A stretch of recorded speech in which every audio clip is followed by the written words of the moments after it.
bienvenida a esta última actividad del año de la Comisión de Género y Derecho Financiero del Centro de Estudios de Derecho Financiero y Tributario de la Facultad de Derecho de la Universidad de Buenos Aires. Y en el año que se cumplen, se conmemora, se celebra 40 años de democracia ininterrumpida en nuestro país, nos pareció a Gladys y a mí significativo dar un espacio al tema que nos propuso Ana, la profesora Ana Mastromarino, de Turín, sobre democracia y género, ¿no? Ana es profesora de Derecho Constitucional, tiene unas profundas y muy interesantes reflexiones acerca del federalismo y con Gladys estábamos muy entusiasmadas en poder convocarla para que escucharan su visión de esta perspectiva. Hoy, lamentablemente, no nos pudo acompañar Sol Prieto, que es la directora nacional de Economía, Igualdad y Género del Ministerio de Economía. Tuvimos la suerte de que se sumara Celina Santellán, que también es coordinadora de la dirección, y por qué nos parecía importante que se sumara la dirección, esta dirección que trabajó desde el Ministerio de Economía, ha venido trabajando el tema de género, porque a lo largo de estos años de gestión, desde la primera directora, que fue Mercedes, y después siguió en su lugar Sol, asumieron el compromiso de visibilizar, hacer visibles las barreras de género desde esta perspectiva. También de visibilizar el costo de esta tarea y trabajar a nivel federal, ¿no? A través de la mesa federal en la cual me permitieron participar, aunque, digamos, mi función es diferente, pero me permitieron husmear y participar de esas interesantes charlas donde se trataban las brechas en economía y la participación de mujeres en estas brechas. Y bueno, es un trabajo muy interesante, ¿no? Con datos, análisis y tratar de buscar soluciones que contribuyan a lograr mayor equidad en este terreno. En los últimos años, entonces, esta visibilización también se dio la visibilización de la cuantificación de las tareas de cuidado y de servicio doméstico, y se hizo el análisis que hace poco salió el 5º informe, creo, de la relación del PBI con este tipo de tareas que demuestran el rol importante económico que tienen estas tareas en nuestra actividad económica. También en la mesa de trabajo y en el chat se abordaba la cuantificación judicial de las tareas de cuidado y todos aportaban así info sobre distintos fallos judiciales que tuvieran esta perspectiva, y el índice de crianza del INDEC, que también es digamos, es un otro avance en este sentido de poder cuantificar esta tarea y poder visibilizarla, ¿no? Y en este punto quería recordar a Almudena Hernando en un libro breve, pero no por ello menos interesante, sumamente interesante, que se llama La corriente de la historia, que señala que para quebrar el mantenimiento de un modelo hegemónico resulta importante entender que si no se hacen políticas públicas que den un valor social, un reconocimiento simbólico y salarial a las tareas de sostenimiento y de cuidado, la corriente histórica seguirá su curso, cada vez más acelerado, con más caudal, a costa de la dominación de unos cuantos, ¿no? Esto es un tema muy interesante, una reflexión muy interesante en este sentido. Horacio Corti, director del Centro de Estudios de Derecho Financiero y Tributario, es un referente en el estudio de los derechos humanos con relación al derecho financiero y ha sumado todas estas perspectivas en sus análisis y reflexiones. Así que va a ser muy interesante también contar con la perspectiva que nos trae Horacio. Belén Donzelli, la doctora Belén Donzelli, nuestra moderadora, es especialista en derechos humanos y también un ejemplo de la juventud que puja por esta igualdad. Sin más palabras, los dejo con Belén para dar comienzo a la jornada. Muchas gracias. Bueno, bienvenidos y bienvenidas a esta jornada que lleva el título Democracia, Federalismo y Tributos desde una perspectiva de género. Hizo posible este encuentro la Comisión de Género y Derecho Financiero del Centro de Estudios de Derecho Financiero y Derecho Tributario. Asimismo, el evento también es auspiciado por la Maestría en Derecho Tributario y Financiero de la Facultad de Derecho de la Universidad de Buenos Aires y por el Observatorio de Derecho Penal Tributario de la misma facultad. En esta oportunidad vamos a contar con las exposiciones de destacados profesores, profesoras y académicos, a quienes presentaré oportunamente. Previo a eso, me gustaría agradecer a la doctora Fabiana Jaffrick, quien postuló mi participación como moderadora en el encuentro, y también a Gladys, que acompañó la propuesta. Muchas gracias a ambas por el espacio. Así que, sin más preámbulos, le vamos a dar la palabra, en primer término, a la doctora Ana Mastromarino, doctora en Derecho Constitucional por la Universidad de Milán, Italia. La doctora es profesora catedrática de Derecho Público Comparado de la Facultad de Derecho de la Universidad de Turín, Italia, universidad cuya representación también asume en el Centro Interuniversitario Ítalo-Argentino. La doctora Mastromarino integra el Colegio del Doctorado, Derechos e Instituciones de la Escuela de Doctorado en Ciencias Humanas y Sociales de esa misma universidad. Es presidenta de la Comisión de Garantía de la región de Piamonte, codirectora de la revista Observatorio de Laic y codirectora de la revista Derecho Comparado. Asimismo es miembro del Comité de Redacción y Dirección de diversas revistas especializadas. Ha participado como panelista en diversos congresos nacionales e internacionales de su especialidad y cuenta con una importante cantidad de publicaciones en la materia, entre las que recordamos el libro Memoria y Políticas Públicas, cómo se construye un relato público del pasado, publicado por la editorial Astrea este año. Sin más preámbulos, le damos la palabra a la doctora Mastromarino.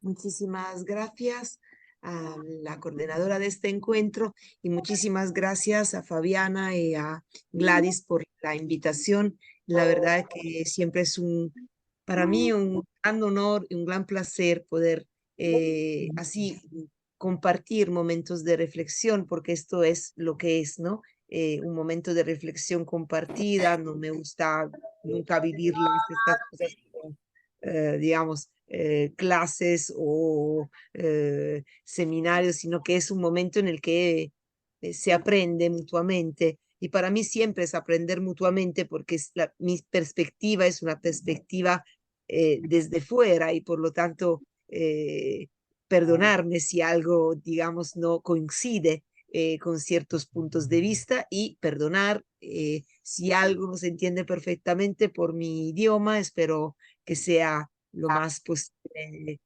correcto, pero pido disculpa desde ahora por mis faltas. Yo soy una constitucionalista y por lo tanto me acerco a la cuestión de género con una mirada desde el derecho constitucional. Pero quiero decir desde el principio que yo no empecé a estudiar las cuestiones de género como una cuestión académica. Y quizá hoy también utilizo el académico para entender mejor la cuestión de género, pero sin transformarlo totalmente en un estudio sobre cuestiones del feminismo o cuestiones, digamos, académicas clásicamente.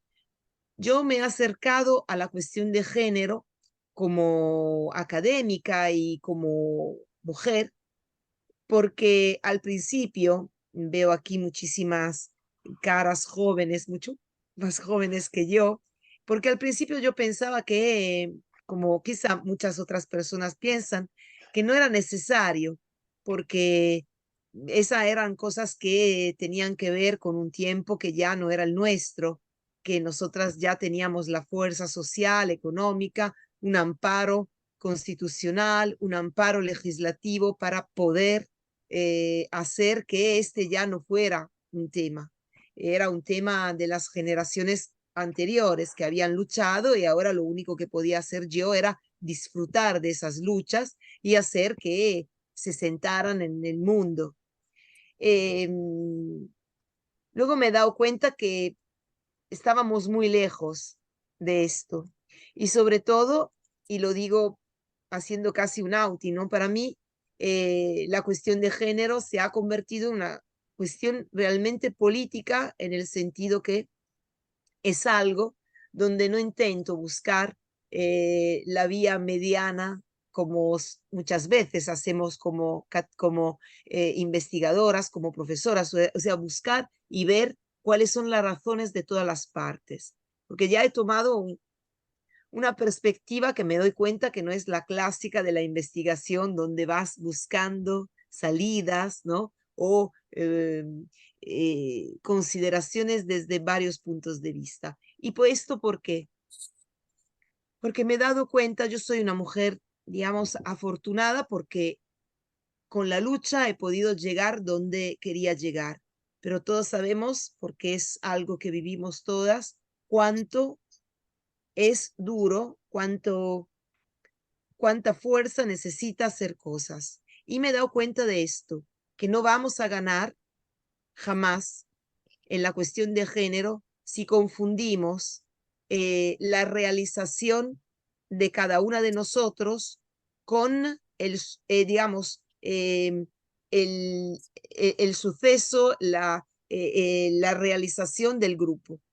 Yo creo que ya lo que tenemos que hacer no es trabajar para que cada una de nosotras logre su posición en el mundo, porque esto se puede hacer y cada una de nosotros a lo mejor podrá hacerlo. Pero yo creo que cada una de nosotros tiene ya una responsabilidad que es algo que supera las condiciones en las que nos encontramos cada una de nosotros.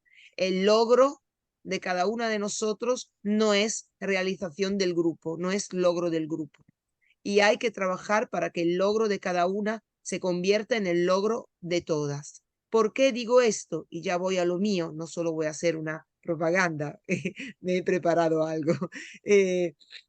Porque yo estoy convencida de que la cuestión de género es una cuestión de democracia y por esto lograr algo para cada una de nosotras no puede ser suficiente, porque tenemos que lograr algo para todas y para todos, sea para nuestra sociedad.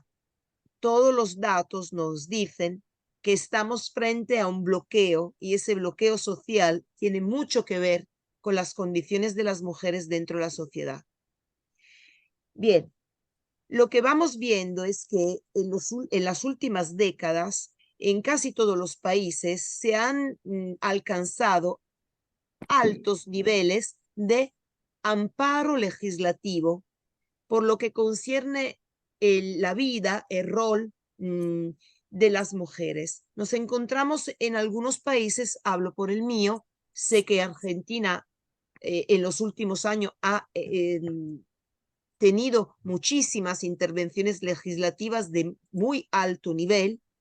Bien, hablo por mi país, veo que nosotros tenemos en este momento claramente una legislación que se puede mejorar, pero en general nos enfrentamos a una legislación que debería desarrollar unos resultados mucho más amplios, mucho más evidentes de los que en realidad desarrolla. O sea, una mujer hoy en Italia tiene varias posibilidades de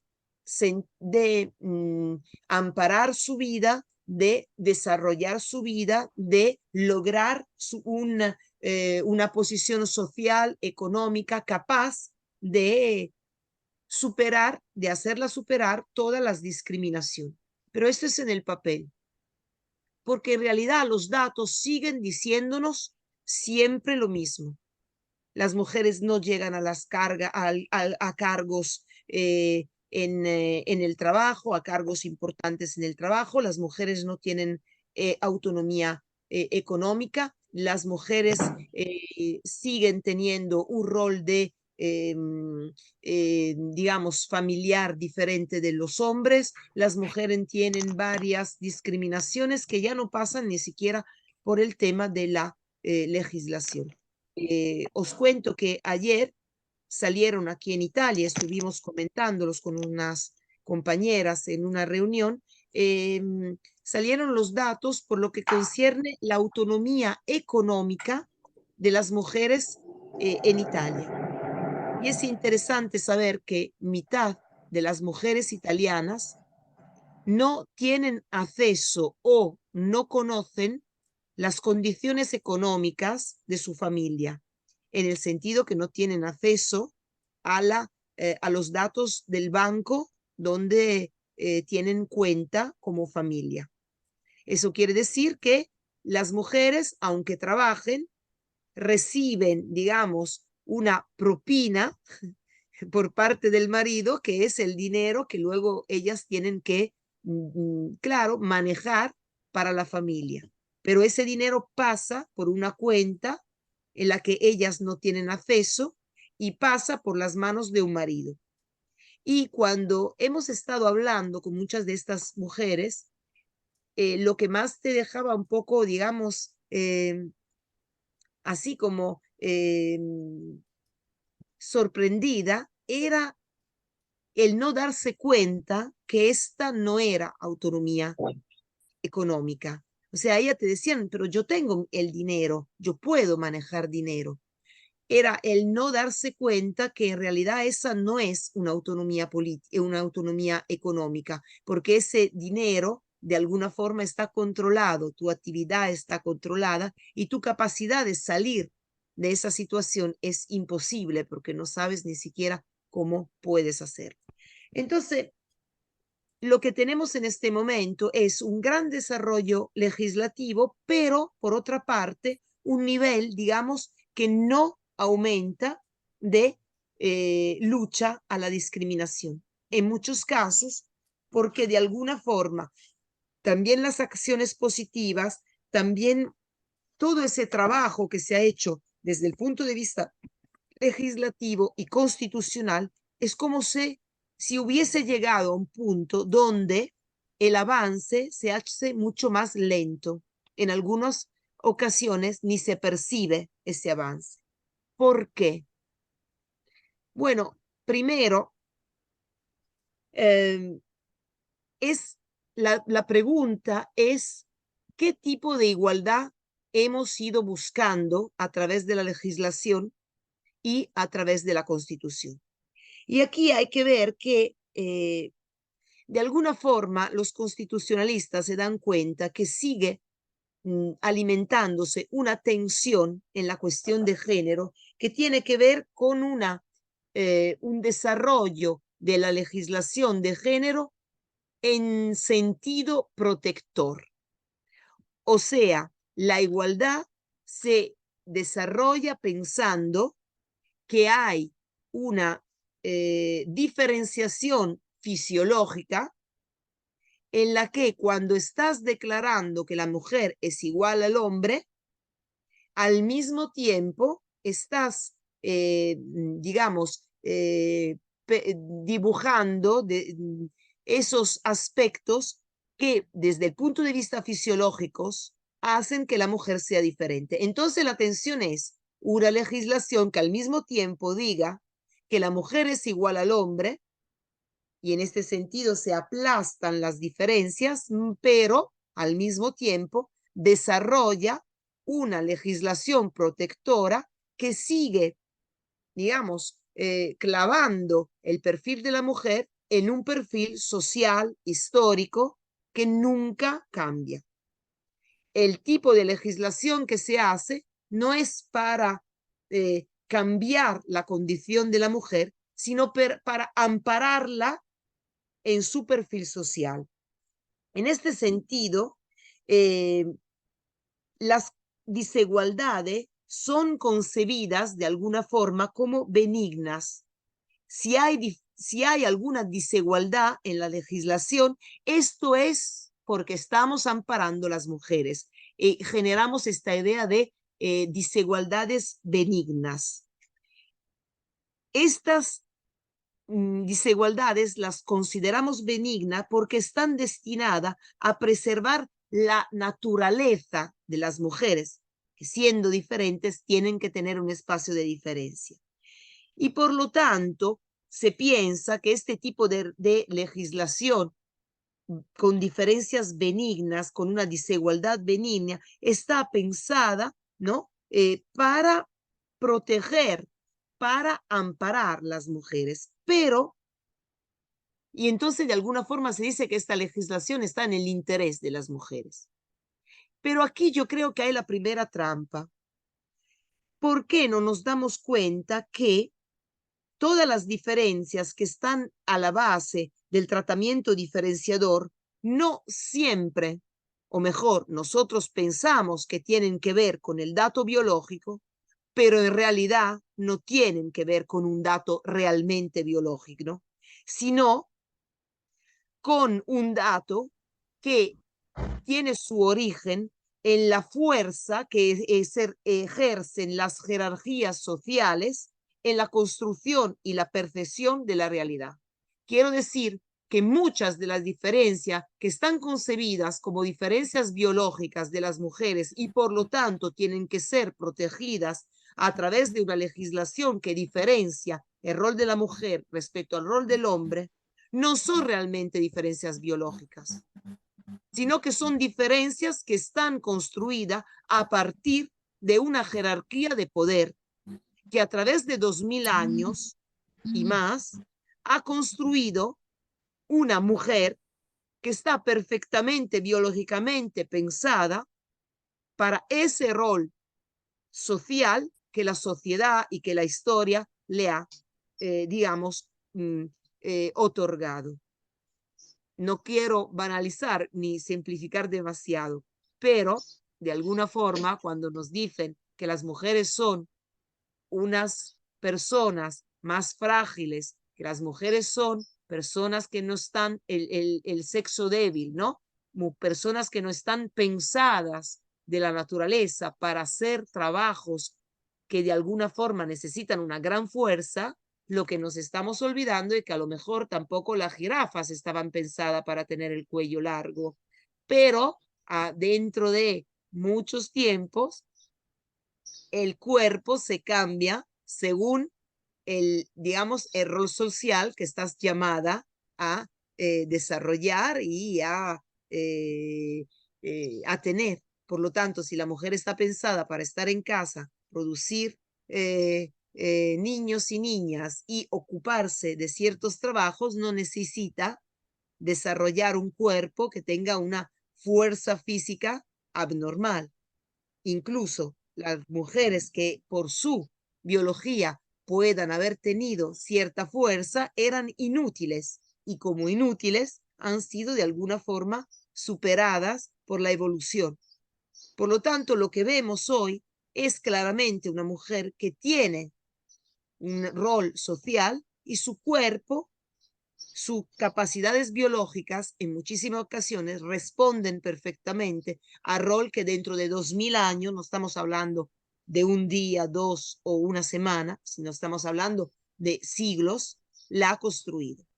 Entonces, de alguna forma, cuando estamos haciendo una legislación protectora, lo primero que tenemos que preguntarnos es, ¿estamos amparando diferencias que pertenecen realmente a la biología de la mujer o estamos amparando jerarquías sociales que han generado algunas diferencias que todavía estamos protegiendo y de alguna forma por eso estamos más aumentando la diferencia entre hombres y mujeres.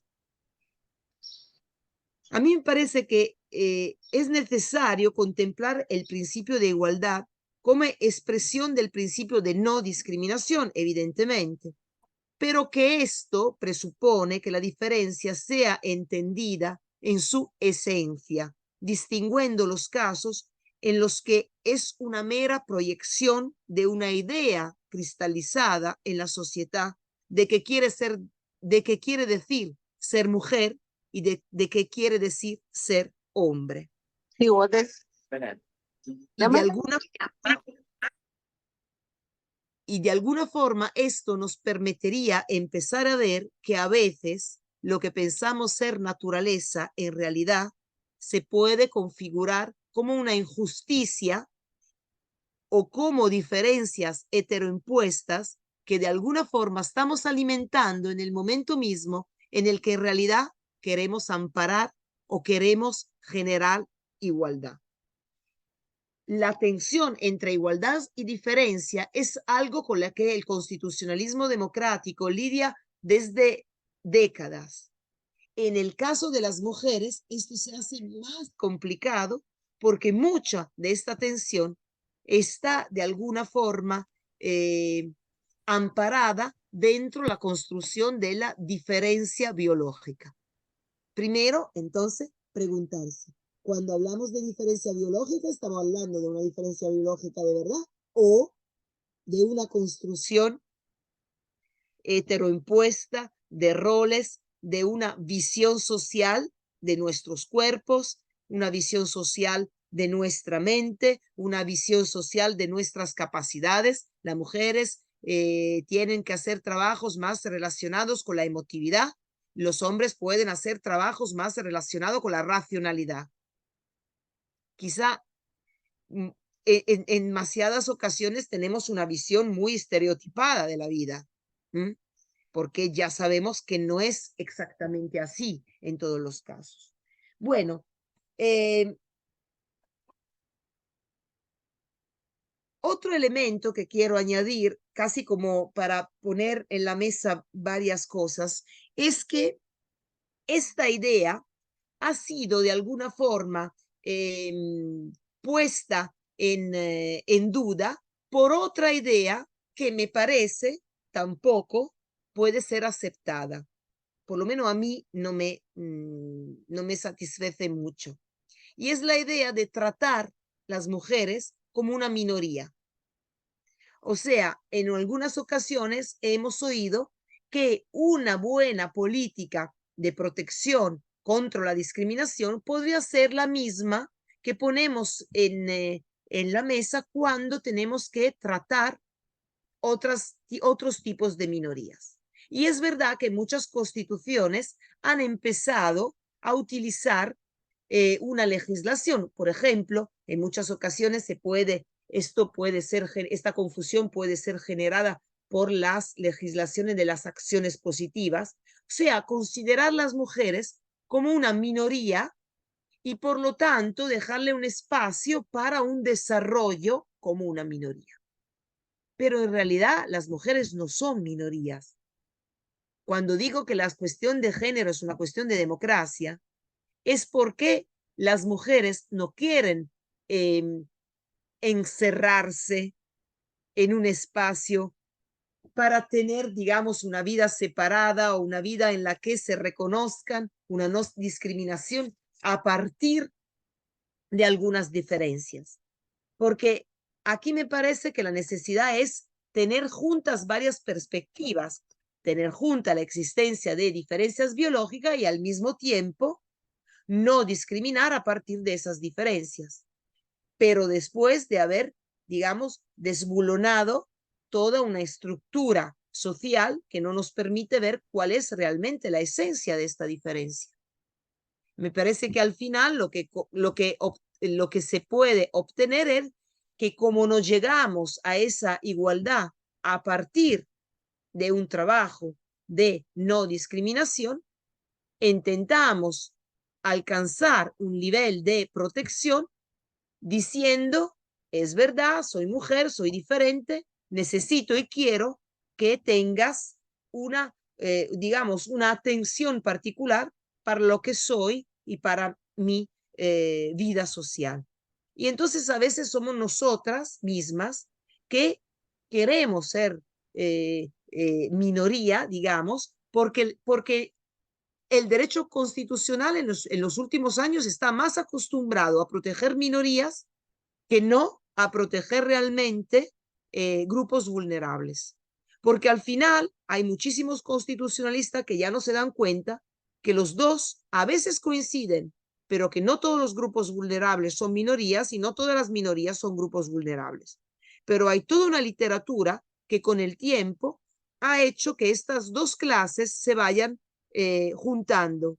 Y a veces se leen cosas en las que ya hablar de minoría es como hablar de un grupo vulnerable. Y hablar de un grupo vulnerable necesariamente necesita todo, digamos, las herramientas de protección que utilizamos para las minorías. Pero esto no es cierto y en muchísimas ocasiones, seguramente por lo de las mujeres, no solo no es cierto, sino que no es bueno. Porque de alguna forma, otra vez hace una foto de la situación y la replica, ¿no? Sigue poniéndose en la misma condición. Entonces, si estas dos perspectivas, una en la que pedimos protección como pueden pedirla a las minorías y en la otra en la que el sistema constitucional nos otorga protección, ¿por qué? Porque sois diferentes, porque vuestra naturaleza necesita amparo, porque vamos a buscar cuál es vuestro lugar en el sistema constitucional. Si estas dos perspectivas o puntos de vista no me parece que realmente puedan ser útiles para resolver el problema, ¿cuál es la acción que tenemos que empezar a practicar? Bueno, en muchas la hemos llamada una acción de antisubordinación de género. Quiere decir que la primera acción tiene que ser aquella de desmontar el escenario y decidir montar otra vez un escenario democrático constitucional en el que cada uno, no solo cada una, sino que cada uno pueda buscar su rol. A ver, el tema es que el mundo en el que vivimos está pensado de hombres por hombres, para hombres. Y la igualdad que hemos construido es una igualdad en la que las mujeres han tenido que buscar su propio rol, su propia función social en una sociedad que no estaba pensada para ellas. Esto ha llevado un tema en el que las mujeres que realmente quieren desarrollar su propia personalidad no han podido librarse de la carga social que tenían y que tienen, porque esa misma carga social está reafirmada por las constituciones, está reafirmada por el aparato, por el sistema legislativo, ese sistema que te protege tu singularidad de mujer. Entonces, ha sido cargada de un mundo que ha ido sumándose a sus propias decisiones personales. El eso es como decir, digámoslo así, que por mucho tiempo hemos tenido una habitación donde sabíamos que dentro pasaban cosas, se decidían cosas, se comía, se bailaba, se hacían fiestas, se trabajaba. Y nosotras queríamos entrar en esa habitación, comer, hablar, charlar, decidir. Cuando finalmente se han abierto las puertas, nos hemos dado cuenta que en esa mesa nadie se levantaba para dejarnos un lugar donde podernos sentar. Que lo que se podía comer estaba pensado simplemente para hombres que ya habían decidido lo que se iba a comer ese día y en todos los días que iban a seguir a ese día. Los pedidos ya estaban hechos por 50 años, que el número de sillas no iba a aumentar, que los muebles que habían comprado para armar la habitación ya estaban comprados, no se podían cambiar. Esa era una habitación de hombres para hombres, pero si queríamos podíamos entrar. Esta es subordinación de género. Puedes entrar, pero a ver cómo te portas, a ver si encuentras tu lugar. Esto nos explica por qué muchísimas mujeres, para llegar a lugar de cargos, se convierten en hombres disfrazados de mujeres. Porque para buscar un asiento en esa mesa, tienen que decidir que van a comer eso, aunque no le guste, y que tienen que adquirir un lenguaje y una forma de estar en esa habitación. Es como si entramos en los servicios de hombres y tenemos que allí hacer lo que tenemos que hacer. Pero no somos allí, no somos iguales y a lo mejor no es muy confortable. Bueno, el antisubordinación de género dice, cuidado, lo que a ti te parece normal es una convención social. Lo que a ti te parece diferencia biológica es una jerarquía de poder que se ha ido repitiéndose por siglos.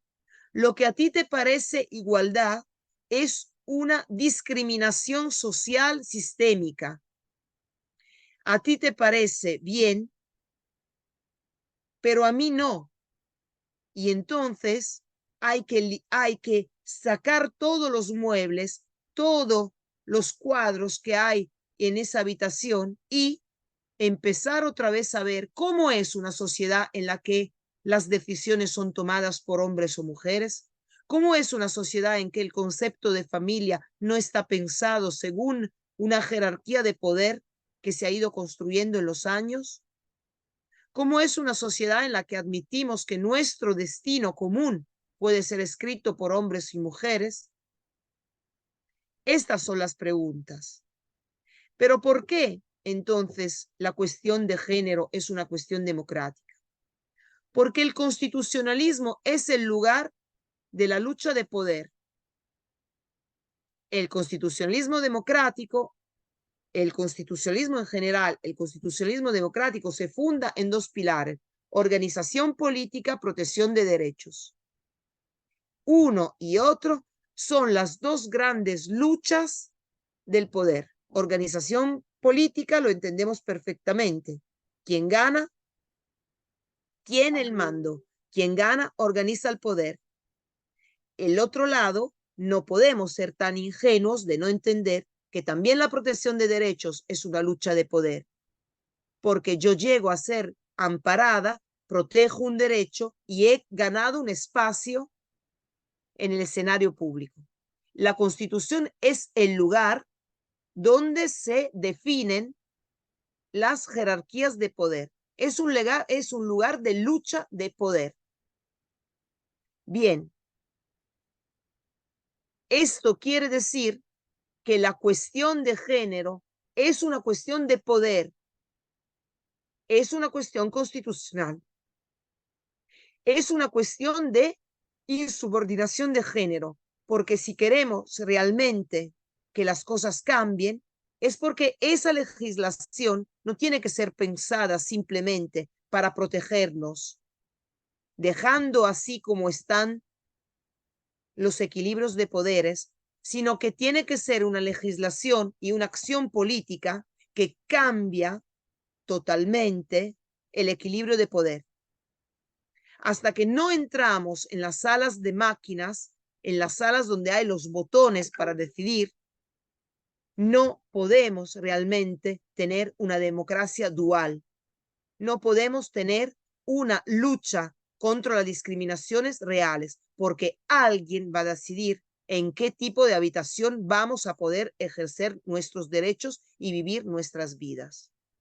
Es el cambio de perspectiva y sobre todo es asumir que esta es una lucha de poder. Yo lo he asumido en el momento en el que he decidido que esto ya no iba a ser una cuestión académica para mí, sino una lucha de poder. Una lucha en la que necesariamente empezamos a pensar que el espacio público es un espacio que se puede extender. Para mí, la expresión más evidente de esto es el ámbito memorial, donde necesariamente pensamos que lo que nos rodea es la representación de la historia, una historia en la que las mujeres no han tenido un protagonismo. La realidad es que las mujeres no han tenido protagonismo en un lugar, o sea, donde se escribía la historia, no donde se hacía. Y por eso no encontramos mujeres en los libros de historia y en el espacio público. Tenemos que cambiar, sí, pero el espacio público es infinito por ciertos aspectos. Entonces empezamos a utilizar nuestro cuerpo, el cuerpo social, como expresión y manifestación de una nueva jerarquía social, de una nueva jerarquía de poder. Yo creo que esto es lo que puede aportar el derecho constitucional. Y de allí, cambiando esa jerarquía en una cascada, ya podremos ir cambiando en cada ámbito un escenario.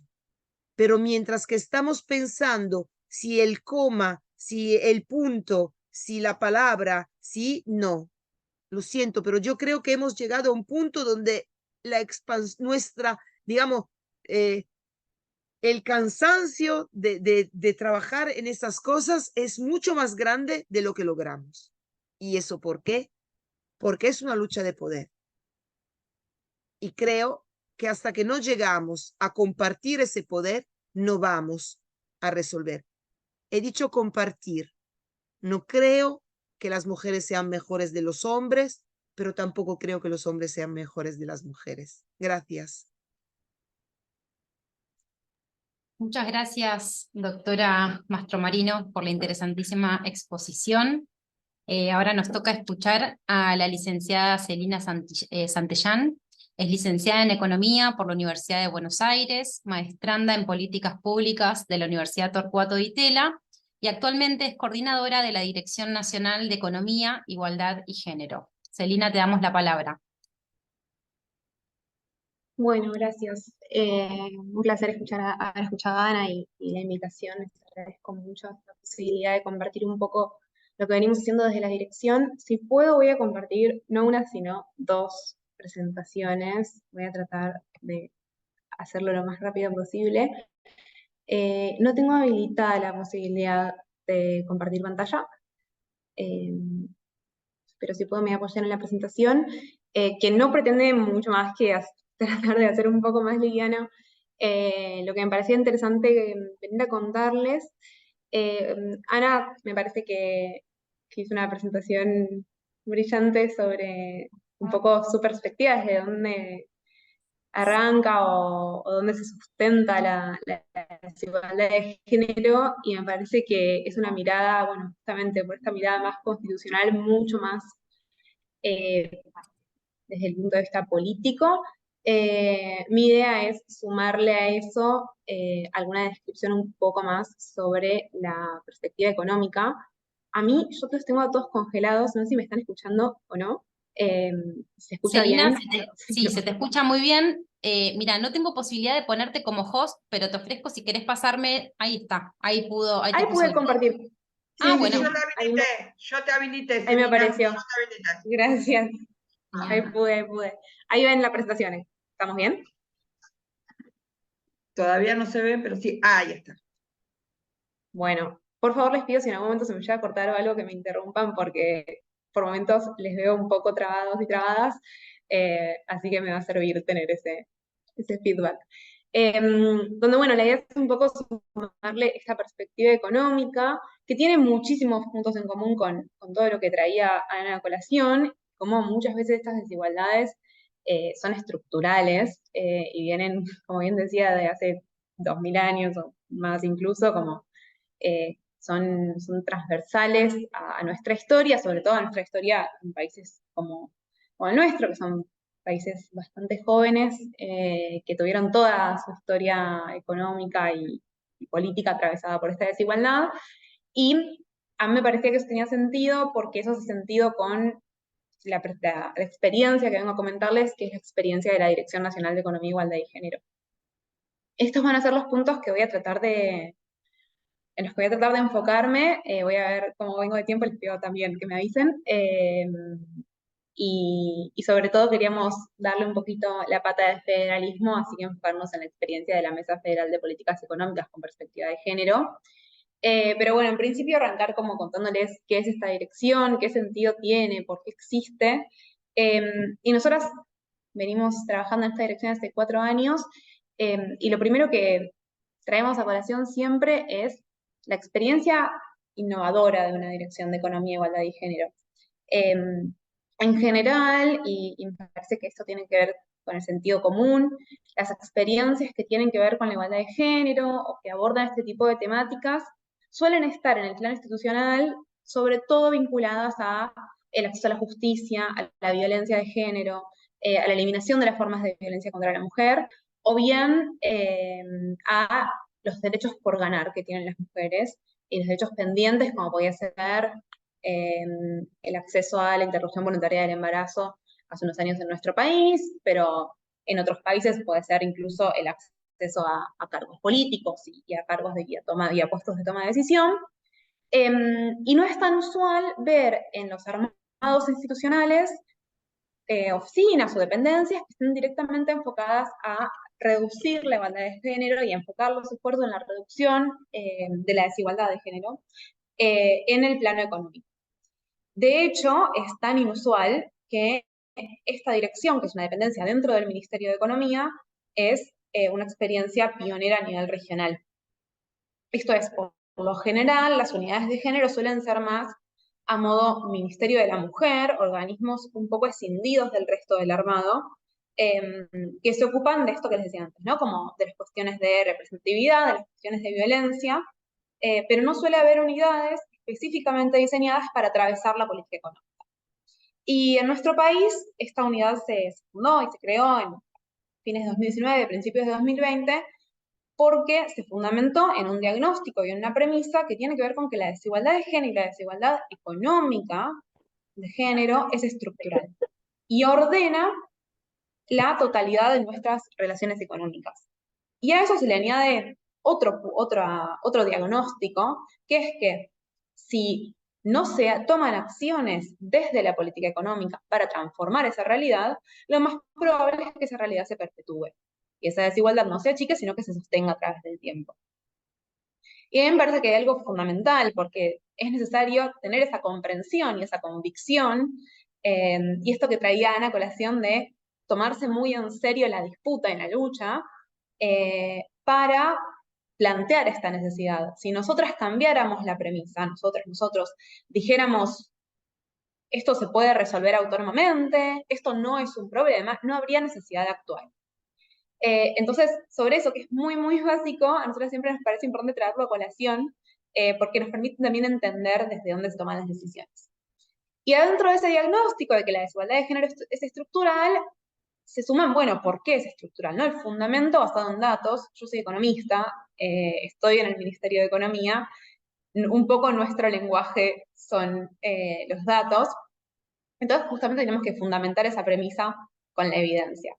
En ese sentido, yo todos estos puntos los voy a retomar ahora a continuación, pero que tienen que ver con un diagnóstico certero de la desigualdad y las aristas. Nosotras identificamos 3 aristas fundamentales, en los que voy a entrar ahora un cachito, que son la brecha de tiempo y cuidados, las brechas laborales y las brechas de ingresos. Esas son las brechas de desigualdad que nosotros llamamos, que buscamos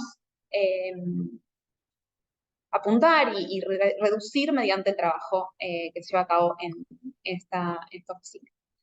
Yo le sumé a esto algunas cositas que van a ir dialogando con cuando vaya el punto de mesa federal de políticas económicas con perspectiva de género, que tiene que ver con que yo ahora voy a tratar de mostrar muy por arriba y tratando de ser lo menos técnica posible cuáles son estas mediciones, pero sí, lo que nosotros hicimos y nos tomamos muy en serio en este trabajo fue no solo quedarnos en un diagnóstico nacional, sino también contribuir y darle las herramientas a las provincias para que puedan hacer sus propios diagnósticos a nivel subnacional. Un curso, Y en no ese sé. sentido, ¿se cortó? Perdón. En ese sentido, lo que hicimos fue generar cursos de capacitación bueno, sí, capacitaciones y también manuales y herramientas del tipo concreto y del dato concreto para las provincias para que puedan tener este diagnóstico propio, y capacitamos a casi 50 funcionarias de áreas que tenían la capacidad de hacer esta medición en 19 de las 24 provincias. A su vez, lo otro que hicimos fue contribuir con el dato concreto. Nosotros publicamos una vez al año con unos datos especiales que sacamos del Instituto Nacional de Estadísticas y Censos, un pequeño anuario que tiene estas principales brechas medidas a nivel subnacional, a nivel provincial, con lo cual hay una parte de esa información que nosotros disponibilizamos una vez al año y que no es necesario que cada provincia esté produciendo, porque está esa garantía, pero sí lo que brindamos son herramientas para que se puedan construir otros indicadores. Entonces la idea es mostrarle un poco de qué estamos hablando cuando decimos que la desigualdad de género es estructural en términos económicos, y siempre que hablo de este tema yo lo planteo como si fuera una mamushka, y una especie de desigualdad que comprende a otras y que amplifica o reduce a otras. Y cuando empezamos a hablar de esto, siempre lo primero, lo que a mí me parece más evidente es hablar de la desigual carga del trabajo doméstico y de cuidados no remunerados.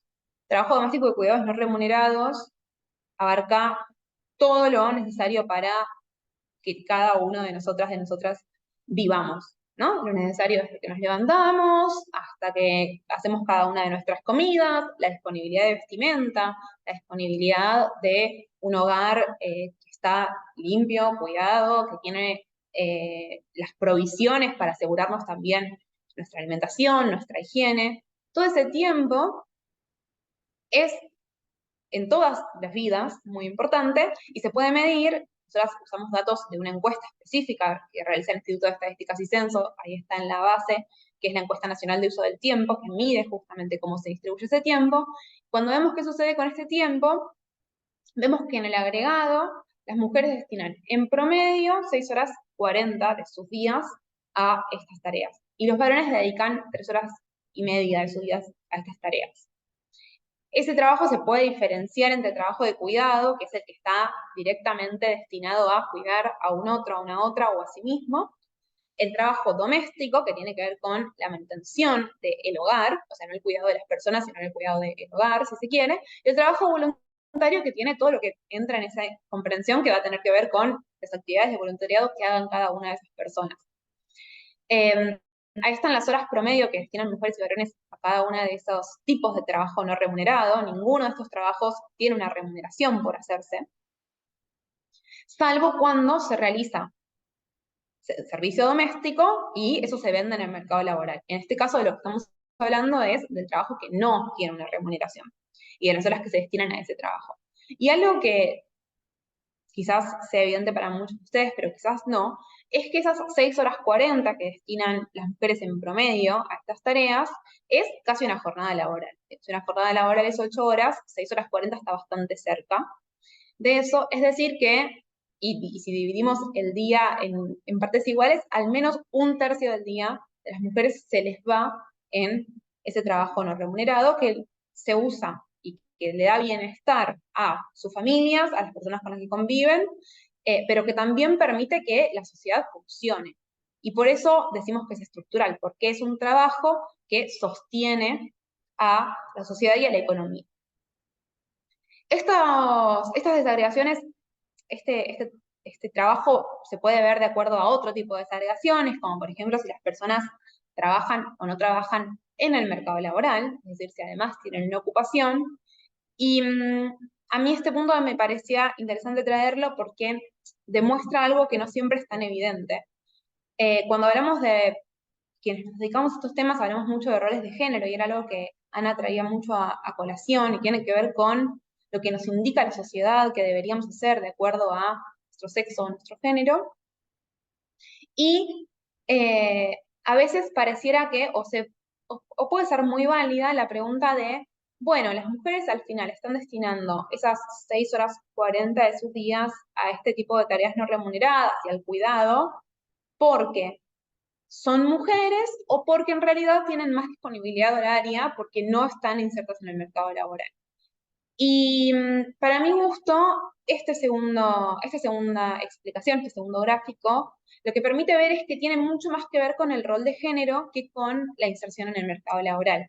¿Por qué? Porque lo que se ve es que los varones, más allá de su condición laboral, nunca destinan más de 3 horas 40 de sus días al trabajo no remunerado. Vemos sí que definitivamente la inserción laboral en las mujeres modifica un poco el tiempo que destinan, pero lo que me parece más interesante es ver qué otras cuestiones pueden estar determinando esa disponibilidad horaria, y acá entra el nivel educativo, que se puede tomar como una variable que aproxima bastante el nivel de ingreso, donde lo que vemos es que claramente a mayor nivel educativo las mujeres destinan menos tiempo al trabajo no remunerado, y de nuevo para los varones vemos una situación un poco más inamovible, más allá de su condición.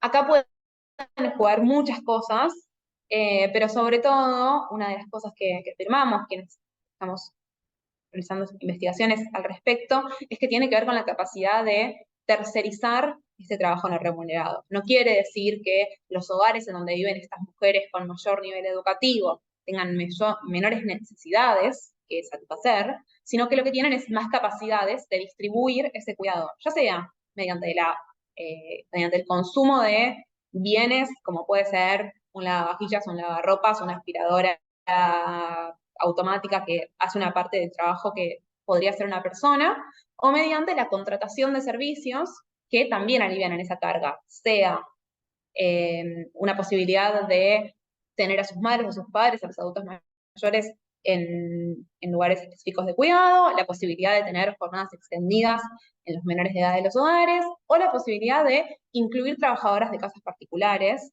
y contratar trabajadoras de casas particulares al interior de sus hogares, que también disminuye a la carga promedio de esos sectores de mayor nivel educativo, que también se condice con, como decía, el nivel de ingresos. Y un tercer punto que me parecía que no lo tenía, es el punto vinculado a la cantidad de menores en el hogar. Otro dato que vemos quienes trabajamos estos temas es que cuanto mayor cantidad de niños, niñas, menores hay en el hogar, mayor es la necesidad de trabajo de cuidados de esos hogares. Y justamente lo que vemos es que para el caso de las mujeres, cuando hay más de 2 niños menores de 13 años en el hogar, la carga de trabajo doméstico y de cuidados no remunerados asciende a más de 10 horas diarias, ¿no? Una diferencia sustancial con este promedio de 6 horas 40 del que les hablaba al principio. En esta especie de mamulla que a mí me gustaría que quede como concepto, lo que le seguiría es justamente como no vimos que el impacto, a mí me parece, mi interpretación es que no hay un impacto del mercado laboral en el tiempo de trabajo no remunerado, sí se puede interpretar ese impacto en el sentido contrario. Es decir, la interpretación que hacemos desde la economía feminista, de estas ramas de estudio, es que efectivamente el tiempo destinado al trabajo doméstico y cuidados no remunerado impacta en el tiempo disponible para destinar al mercado laboral. Es donde hablamos de brechas laborales que tienen que ver con que las mujeres en general se insertan en menor medida en el mercado laboral, sea porque buscan menos trabajo, pero también porque consiguen menos trabajo. Esto se refleja en menores tasas de actividad, menores tasas de empleo, pero mayores tasas de subocupación y desocupación. Y a su vez, hay algo que es un punto más, que tiene que ver con una mayor incidencia de la informalidad en las mujeres.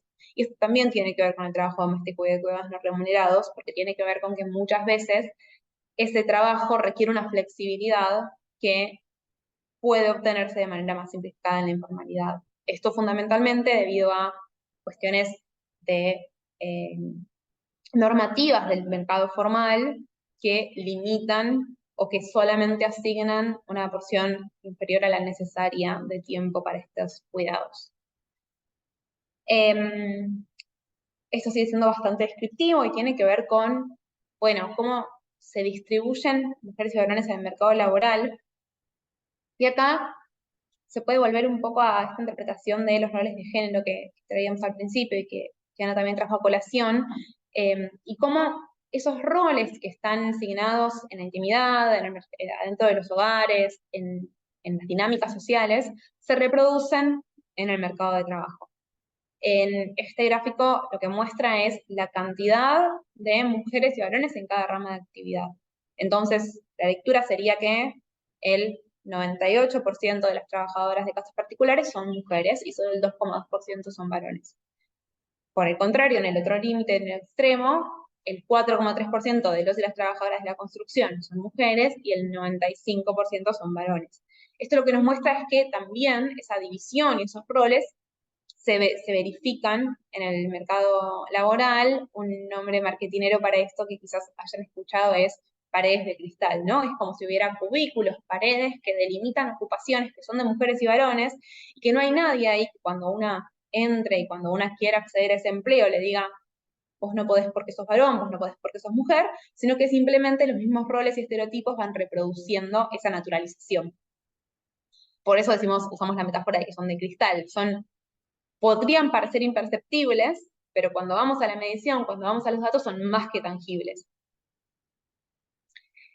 Y el tercer punto de este diagnóstico tiene que ver con que esa menor inserción en el mercado laboral y esa inserción diferencial, donde a la vez esas tareas de cuidado no son valoradas en la remuneración en el mercado laboral de la misma manera que otras tareas son remuneradas, repercuten en que las mujeres tengan menores ingresos que los varones. Y la brecha de ingresos lo que dice es cuánto menos ganan en promedio las mujeres respecto de los varones. Esta es una serie desde 2020 a esta parte, pero el dato interesante, no sé si pueden ver mi cursor, sería el último, el del primer trimestre de 2023, según el cual las mujeres ganan un 27,9% menos que los varones en promedio. Y acá esto sintetiza como estas tres partes o dos partes de la muestra anteriores que yo les mencionaba, ¿no? Bueno, esas brechas de ingresos tienen que ver con que las mujeres tienen una inserción diferencial en el mercado laboral que se vincula fundamentalmente con que hay una distribución desigual de trabajo doméstico y de cuidados no remunerado que las deja con menos tiempo para destinar al mercado laboral. Otra manera de ver esta desigualdad en términos de ingresos es ver cómo se dividen los deciles de ingresos de acuerdo a su composición de varones y mujeres. En este caso, el decil 1 va a ser el 10% de la sociedad que tenga menores ingresos, y el decil 10 va a ser el 10% de la sociedad con mayores ingresos, y hay una dinámica totalmente espejada, donde en el primer decil las mujeres son el 65% de esas personas con menores ingresos, y en el décimo decil los varones son el 62% de ese 10% de la sociedad que cuenta con mayores ingresos individuales.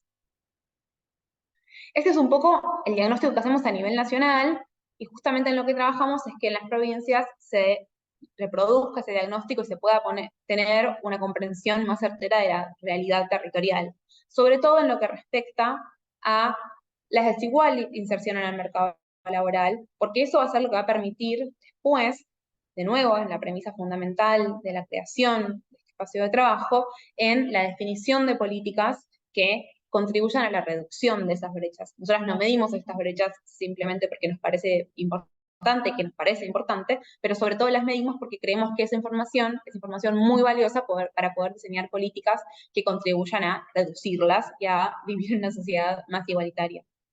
Y porque creemos fundamentalmente que eso no solo hace que las mujeres tengan vidas más vivibles, más deseadas y mejores, sino porque también creemos que la sociedad toda se va a beneficiar de esa equidad y de tener entornos más favorables a la igualdad.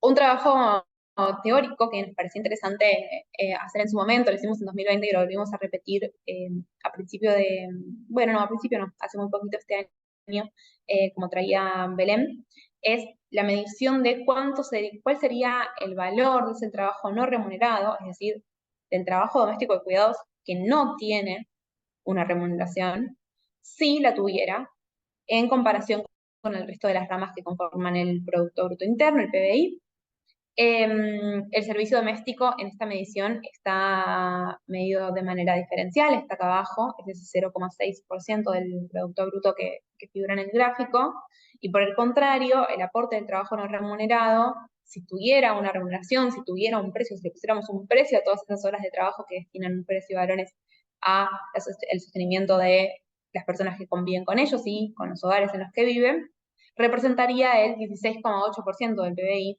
y esto querría decir que es la actividad más importante del producto, es decir, sería la actividad que más contribuye a la generación de valor en nuestro país. Y esto me parece interesante porque cuando vemos la desigual inserción en el mercado laboral, lo que tiene bastante que ver es la paga diferencial que tienen los trabajos de cuidados, y esto lo que busca es revalorizarlos, mostrar el valor que tienen para todo el resto de la cadena productiva, y bueno, hacer ese trabajo más de cambio de pensamiento, de cambio cultural, de reconocer ese trabajo y darle el valor que nosotras creemos que tiene. Ahora sí, yendo a lo que quizás sea la parte que más traía colación con la presentación, nosotras lo que hacemos desde esta dirección es trabajar de manera de articulación con todas las provincias del país en una mesa federal de políticas económicas con perspectiva de género. Es una mesa de trabajo, simplemente una mesa de trabajo, donde nos sentamos con funcionarias de carteras económicas de ahora todas las provincias del país. Cuando la mesa se creó en 2020 participaban 19 de las 24 jurisdicciones, en 2023 se terminaron de sumar todas las jurisdicciones, y bueno, lo que busca es justamente poder transversalizar estas líneas de trabajo, poder intercambiar entre diferentes experiencias exitosas y no exitosas, para la mejora de las políticas a nivel nacional y a nivel provincial, ¿no? La idea es que sirva como una oficina de retroalimentación y donde se puedan compartir las experiencias y que las experiencias valiosas se repitan, ¿no? Sobre todo, como les decía, de funcionarias de carteras económicas. Esto quiere decir funcionarias de áreas de energía, áreas de producción, áreas de economía, áreas de ingresos públicos. Entonces, áreas de inclusión financiera, como áreas que sean tomadoras de decisión en términos de política económica, y tenemos dos formas de trabajar. Una es a través de reuniones plenarias, que son reuniones donde participan todas las provincias y donde trabajamos en temáticas particulares, como puede ser la temática de la distribución de trabajo doméstico de cuidados no remunerados, el diseño de políticas económicas para sectores particulares donde vemos que hay líneas de acción factibles, el trabajo en el cumplimiento de la cuota alimentaria, que es uno de los últimos puntos que estuvimos trabajando.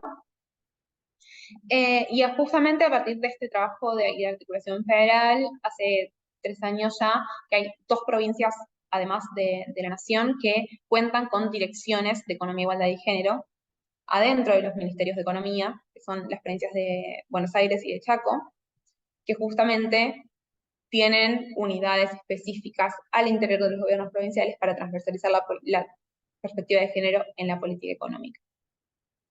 Una de las herramientas, digo, además de la construcción de indicadores que habíamos al principio, que se ponen en relieve en la mesa federal, son los presupuestos con perspectiva de género. Los presupuestos con perspectiva de género son herramientas que sirven para mostrar cuánto del gasto público se destina a el cierre de brechas de desigualdad, y eso permite, le da a cada una de las oficinas 2 posibilidades. Por un lado, la posibilidad de institucionalizar el hecho de tener políticas económicas con perspectiva de género, y por otro lado, la posibilidad de actuar con actores de diferentes niveles, de los poderes ejecutivos, del legislativo, en la transversalización. Lo que plantea es la posibilidad de sentarse a discutir las políticas económicas con las diferentes partes de los gobiernos nacional, en el caso del presupuesto nacional, y provinciales en el caso de las provincias. Y para llevar a cabo este trabajo lo que hacemos es brindar capacitaciones a los ministerios de la nación, pero también a las provincias que quieran implementar esta perspectiva en sus propios presupuestos. Hay un presupuesto nacional, pero también cada provincia maneja su propio presupuesto y tiene la posibilidad de darle esta impronta. A nivel general, en el presupuesto nacional, el monto asignado a reducir brechas de desigualdad asciende al 14,4%, pero esto varía de acuerdo al momento en el que estemos mirando por la ejecución, está entre el 14 y el 15% la mayoría del tiempo. Y lo que incluye es, bueno, las políticas que se llevan a cabo para reducir esas brechas de desigualdad, que pueden ser dirigidas a cerrar brechas de tiempo y cuidados, como puede ser la construcción de espacios de cuidado que alivianen esa carga, a cerrar brechas laborales, que tienen que ver con políticas específicas para incrementar la participación laboral de mujeres en ciertos sectores, para incrementar la posibilidad de tener espacios de cuidado en lugares de trabajo, a políticas destinadas a reducir brechas de ingresos, que tienen que ver fundamentalmente con la redistribución del ingreso y con políticas como la asignación universal por hijo, que el 99% de quienes la perciben son mujeres, o la moratoria previsional, que beneficia a 1 de cada 7 u 8 jubiladas que tienen una jubilación. Y 2 brechas más, que yo no las mencioné en la parte de indicadores, porque nosotras no relevamos esos indicadores al respecto, pero que sí tienen políticas que se destinan a esa reducción, que son las brechas de violencia, que va a incluir, bueno, justamente todas las políticas que se destinen a prevenir o erradicar la violencia de género, y las brechas de salud, que tienen que ver con el acceso y la autonomía física, reproductiva y no reproductiva, y todo el gasto y el esfuerzo estatal en la contribución de esa mejora en la salud. Así que todo eso consolidado es el 14,4% del presupuesto nacional. Y a nivel provincial, acá hay una inconsistencia porque este gráfico dice 17 ICABA y acá dice 15. Este 15 está desactualizado, en realidad son 17 ICABA. Son provincias que tienen algún tipo de avance en la implementación de presupuestos con perspectiva de género, sea un reconocimiento normativo, sea un proyecto de ley, o sea la implementación efectiva y la puesta en marcha de un presupuesto con perspectiva de género. Es un trabajo que está permanentemente en continuidad porque nosotros tenemos cursos que son autoadministrados inclusive y que permiten que las jurisdicciones se vayan formando y vayan avanzando en esta perspectiva, y también tenemos manuales que permiten que estos avances. Y el anteúltimo de los puntos, pero el último punto que aparece en esta presentación, porque después voy a hacer el cambio de presentación que les había dicho al principio, tiene que ver con las políticas económicas con perspectiva de género. Justamente una de las principales ocupaciones de la mesa federal es que se generen políticas económicas que contribuyan a esa reducción de brechas de desigualdad, y en ese sentido lo que se logró es que haya 28 políticas de promoción laboral y productivas en 17 provincias del país, que incluyen políticas de promoción de las mujeres en construcción y transporte. Esto está totalmente vinculado a la reducción de brechas en el mercado laboral y a la inclusión y la equidad en sectores totalmente masculinizados, que eran construcción y transporte, que estaban en uno de los gráficos que les mostré al principio, con la participación de mujeres y varones.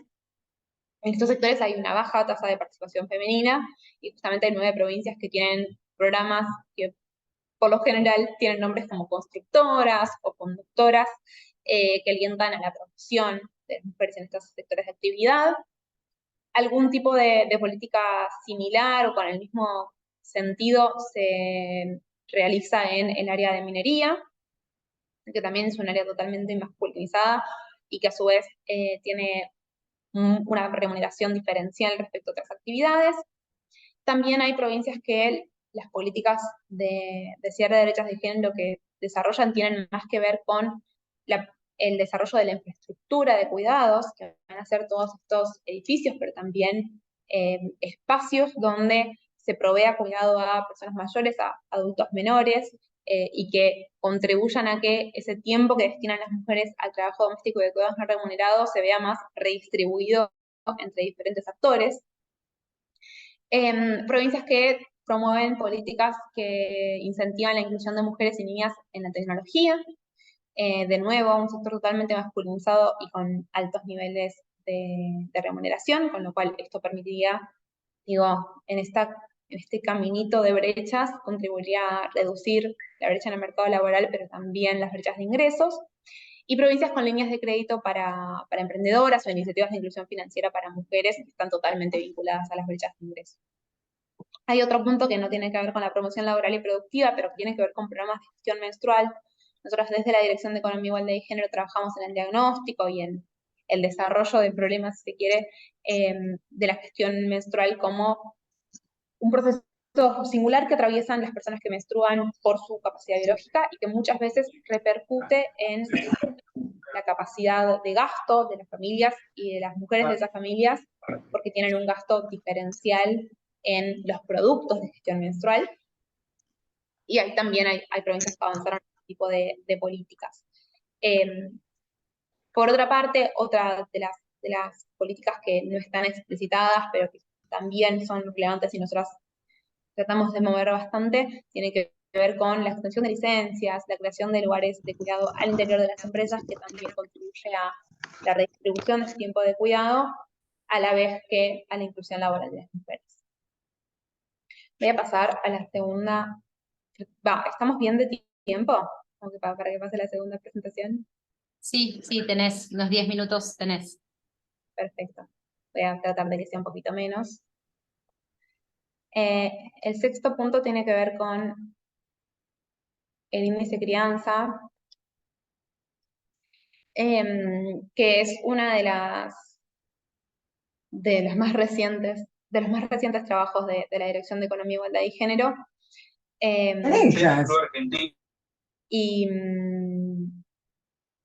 Y que, bueno, busca un poco, a partir de un diagnóstico que tenía que ver con una multiplicidad de 1.600.000 hogares monomarentales, donde las mujeres están al cuidado de niños y niñas que solamente a su cargo, sin compartir esa responsabilidad con el progenitor,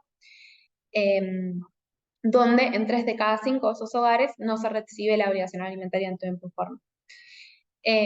Esto viene de varios diagnósticos, uno de la provincia de Buenos Aires y otro de UNICEF, pero a nosotros nos parece, y siempre que hablamos de este tema, que más allá de los diagnósticos es una problemática que todos y todas conocemos en la experiencia propia, cuando no es en la propia, porque somos hijos de personas que no pagaban esa obligación alimentaria en tiempo y forma, porque conocemos a una tía, a una sobrina, a una conocida, a una amiga que atraviesa este tipo de procesos. Y para eso lo que me pareció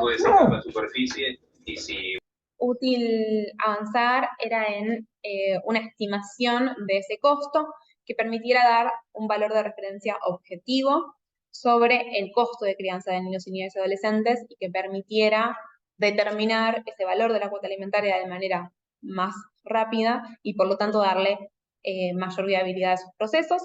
En ese sentido, el índice incluye el costo de los bienes y servicios fundamentales para que esos niñas y niñas accedan a una canasta básica alimentaria, pero también a el costo del cuidado, ¿no? Como volviendo a este diagnóstico inicial de todo el tiempo que destinan las mujeres al trabajo doméstico y cuidados no remunerado, bueno, ¿cuál es el costo cuando hay que destinar horas que se podrían destinar al mercado laboral o cuando hay que pagar esas horas de cuidado para esos niños, niñas y adolescentes? Voy a omitir la parte más teórica de cómo está compuesto el indicador, porque me parece que no viene al caso, pero sí enfocarme en el uso de esa herramienta, que justamente ya se publicó por primera vez en junio de este año, y a partir de ese entonces ya fue incorporado en 22 fallos de determinación de cuota alimentaria en 11 provincias del país, en donde lo que se logró mediante esta utilización de índice es, en principio, que se incremente el valor determinado para la cuota, justamente que ya no se centre la atención en la posibilidad del progenitor de la capacidad de pago, se quiere, sino en la necesidad del niño. El fundamento por detrás tiene que ver con que, desde nuestra concepción, las necesidades del niño no están vinculadas, no necesariamente están vinculadas con esas capacidades de pago, y el niño tiene que comer, tiene que alimentarse y tiene que recibir cuidado en términos objetivos. Entonces, justamente, en base a esta definición que compartieron varios jueces y juezas a lo largo y a lo ancho del país, bueno, la canasta se usó para subir la cuota fijada anteriormente en 11 fallos. Y se usa, sobre todo, cuando no se tiene evidencia del empleo registrado, y sobre todo para garantizar este derecho alimentario de los niños y niñas. Esto es bastante más técnico, pero me parece interesante también traer a colación que se utiliza en la mayoría de los casos para la determinación de alimentos provisorios, lo cual acelera bastante el proceso en sí mismo hasta que suceda la sentencia definitiva. Y otro de los puntos que me parecía interesante traer a colación, para vincularlo de nuevo con el principio de la presentación, tiene que ver con que, bueno, la fijación de la cuota alimentaria que tenga en cuenta las responsabilidades de cuidado, lo que contribuye es a compensar esa carga desigual que diagnosticábamos al principio, y un poco tiene que ver con una premisa histórica de la economía feminista, que es eso que llaman amor es trabajo no remunerado. Bueno, en este caso, ese tiempo también es dinero, ¿no? Así que yo con esto termino por mi parte. Espero no haber mareado demasiado con todas las cosas bastante. No, muchísimas gracias, Celina, por compartir tu valiosa experiencia y transmitirla con tanta claridad. Ahora es el turno de presentar al último expositor de la tarde. Horacio Corti es abogado y doctor en Derecho por la Facultad de Derecho y Ciencias Sociales de la Universidad de Buenos Aires.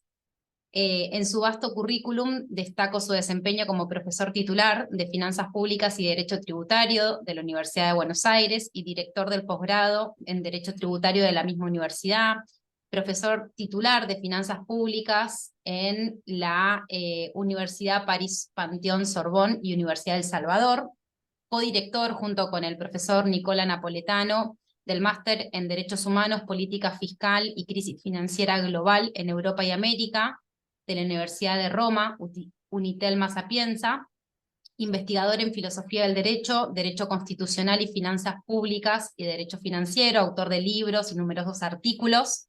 Actualmente magistrado de la Cámara de Apelaciones en lo contencioso administrativo y tributario y de las relaciones de consumo de la Ciudad Autónoma de Buenos Aires. Le damos la palabra, doctor Corti. Bueno, listo, gracias, Belén. Un exceso de presentación, ¿no? Necesario. Bueno, muchas gracias a todos por acompañarnos, estar hoy, y a las colegas de la Comisión de Género que han pensado otra vez para que las acompañe en en este día de reflexión. Como dijo nuestra colega Mastromarino. Yo voy a tratar, al menos lo voy a intentar, siempre lo digo, pocas veces cumplo, pero de ser breve, porque además tengo otra actividad después de esta, pero después de las exposiciones que escuchamos, estoy obligado a la brevedad. Y según me encomendó Fabiana, la idea era hacer alguna reflexión sobre la perspectiva de género y nuestras disciplinas, que es el derecho financiero y tributario y las finanzas públicas. Creo que me voy a referir solo al derecho financiero y tributario y a algo muy básico para no exagerar. Si tuviera tiempo diría algo más, pero creo que no. La primera idea que creo que tenemos que partir, creo que la dejó en claro Ana, yo la diría de una manera con algún matiz diferente, y es que vivimos un momento de una profunda transformación cultural. O dicho de otra forma, vivimos cambios culturales que afectan a lo más profundo de nuestras intuiciones, conceptos, sentimientos implícitos. Es decir,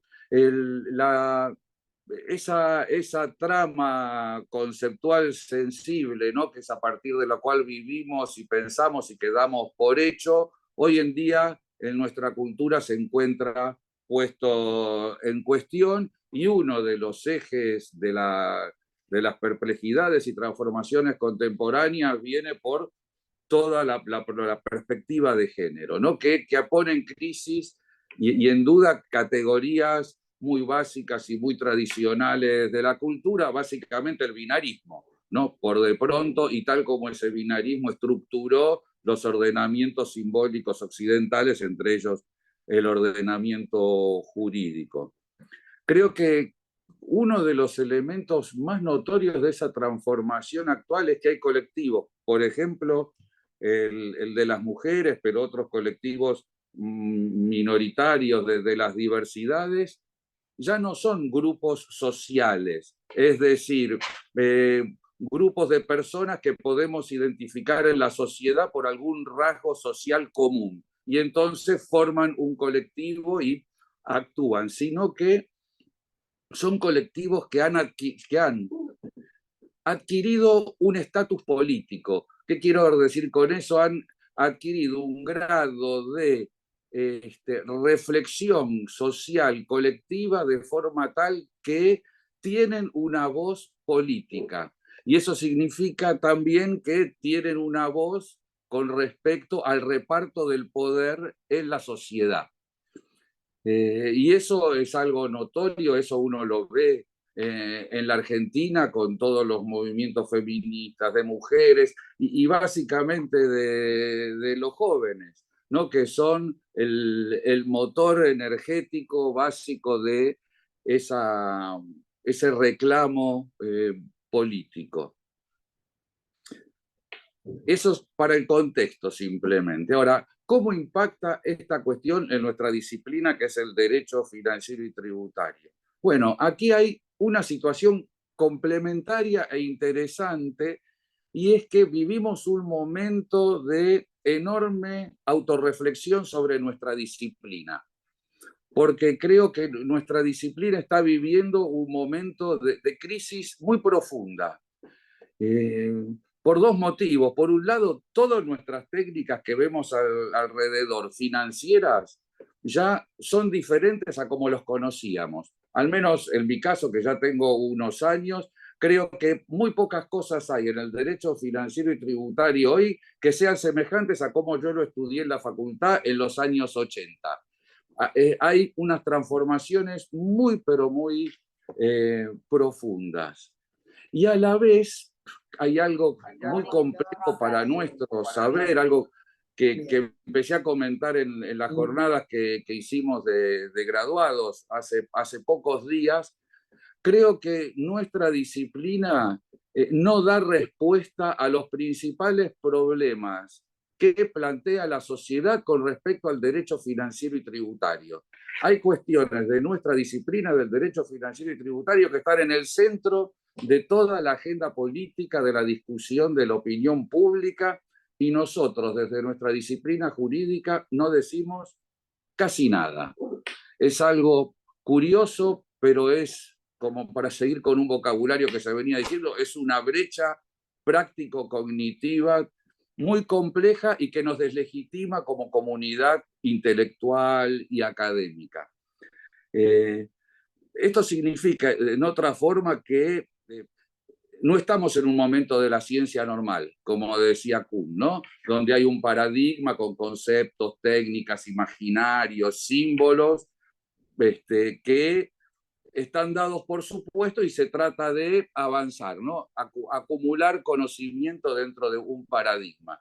Creo que los paradigmas que recibimos están estallados y aún no hay una nueva forma de pensar el derecho financiero y tributario. Entonces, en esa doble, ¿no? Una revolución cultural que vivimos por un lado y por otro, una falta de ciencia normal, crisis y falta de respuesta a los problemas reales de nuestra disciplina, hay ahí una conjunción muy, muy compleja y muy interesante y que nos plantea desafíos a todos nosotros que nos dedicamos al derecho financiero y tributario. Ahora, ¿qué permite pensar la perspectiva de género al interior de nuestra disciplina?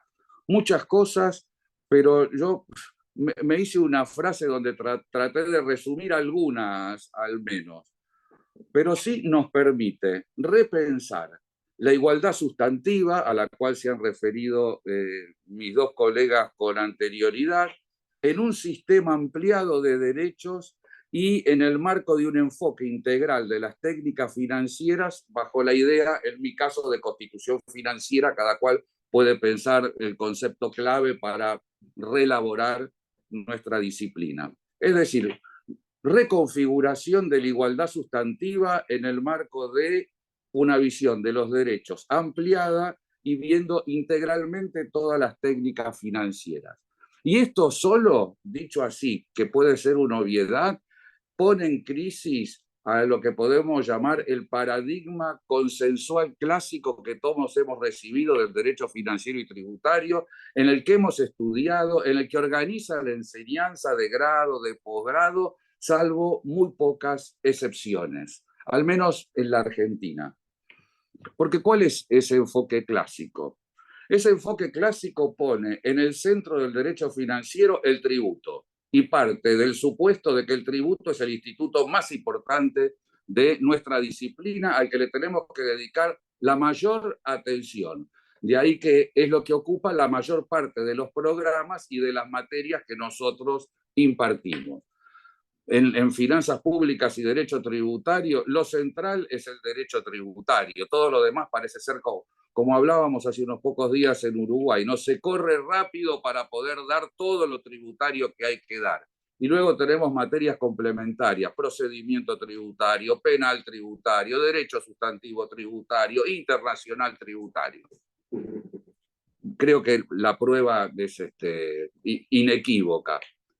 El tributo pone como del otro lado un derecho central que es el que organiza todo el derecho tributario, constitucional, tributario, etcétera, que es el derecho de propiedad. Y si ustedes quieren, derecho de propiedad y libertad económica. Ese es el eje tradicional a través del cual está pensado nuestra disciplina.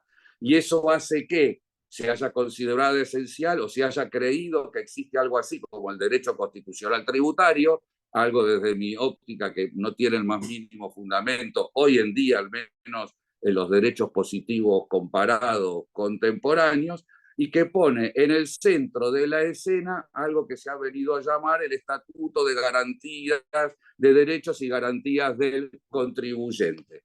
¿Bajo qué idea?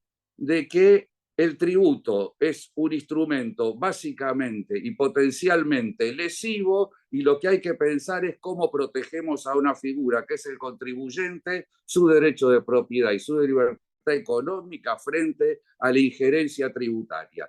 De ahí esas frases que son lugares comunes, trillados, pero que seguramente alguno de ustedes habrá escuchado, como el mejor impuesto o tributo es el que no existe, o un principio donde los impuestos o tributos tienen que ser neutrales ante la sociedad, que muchas veces se da como si fueran obviedades, ¿no? O como cosas que van de suyo. Claro, van de suyo en este esquema. Y en este esquema, la igualdad, que es básicamente igualdad ante la ley. No que todas las personas sean tratadas igual, a lo sumo no que el tributo no discrimine.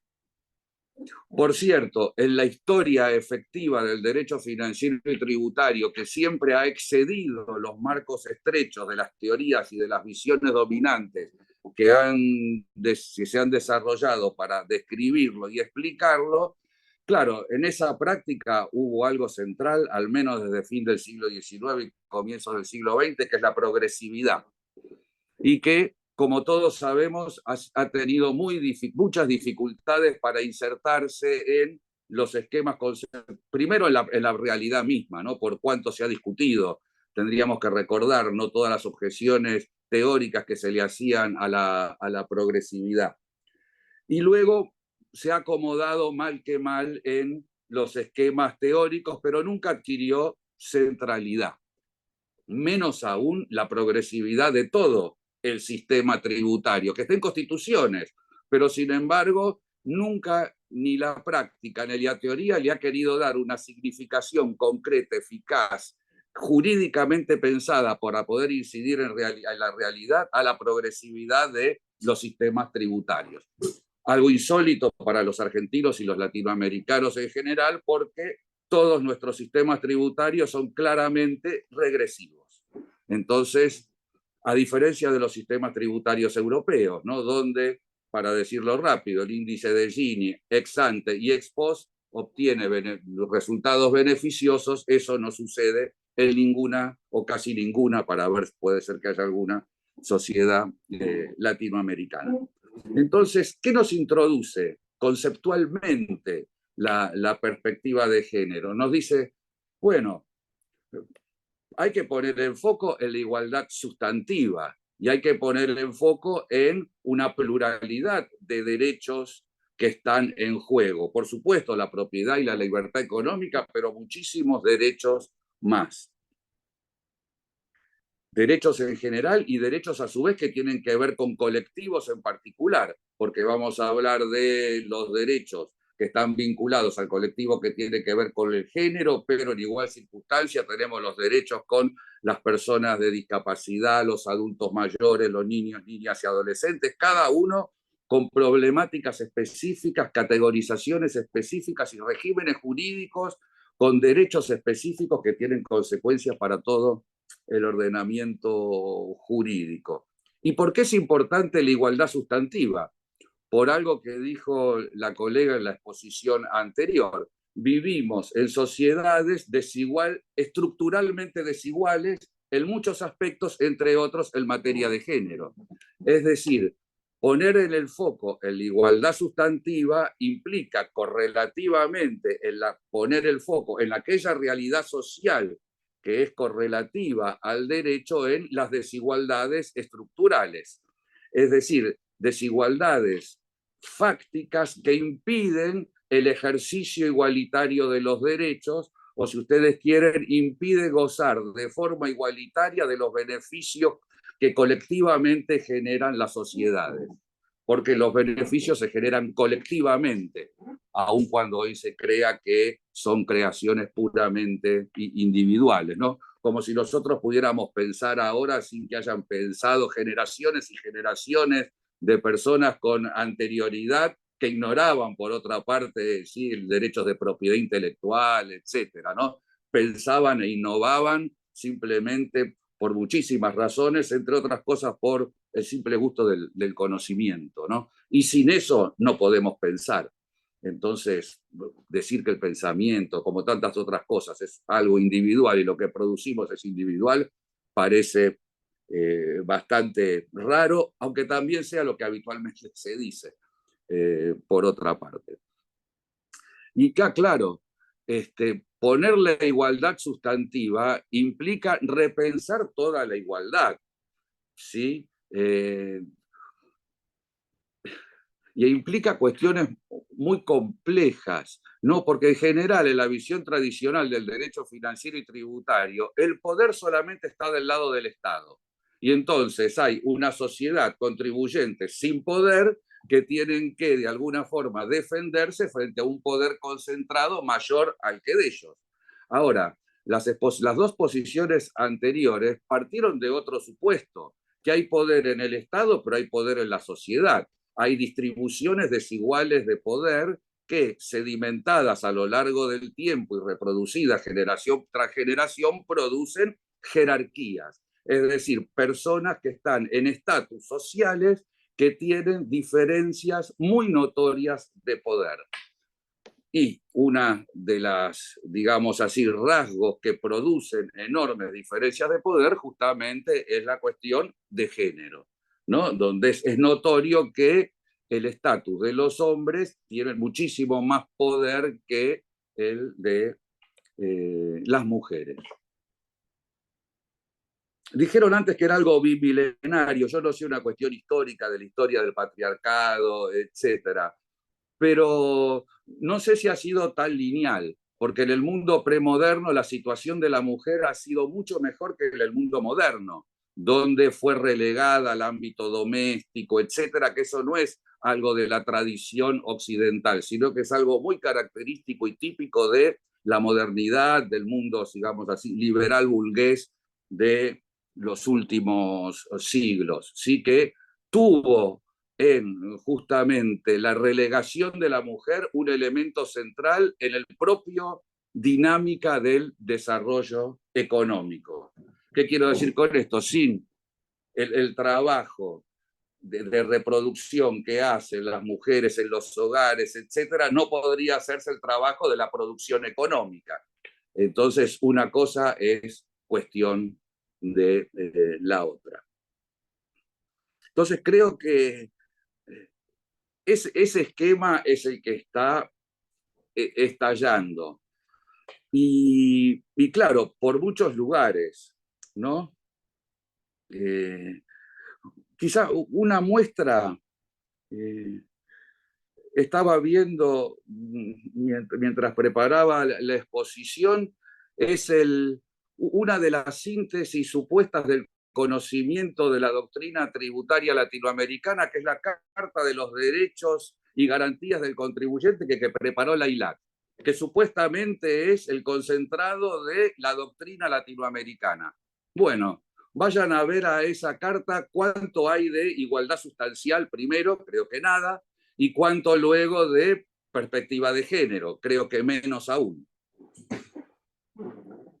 Es algo, no sé si habrán participado mujeres o no mujeres, no sé cómo es la cuestión de género en el IDAT, etcétera, pero ahí no hay nada, no hay ninguna huella, más allá de lo que individualmente cada uno haya sido o haya sido su actitud personal con respecto al género y a la igualdad, etcétera. Lo cierto es que no se transmitió a esa Carta de Derechos y Garantías. Yo me gustaría conectar esto con otra cuestión que es que este esquema muestra. Este esquema, por un lado, hay que pasar del derecho de propiedad al conjunto de todos los derechos, ¿no? Derecho a la salud, a la educación, acceso a la vivienda, nivel de vida adecuado, etcétera, etcétera.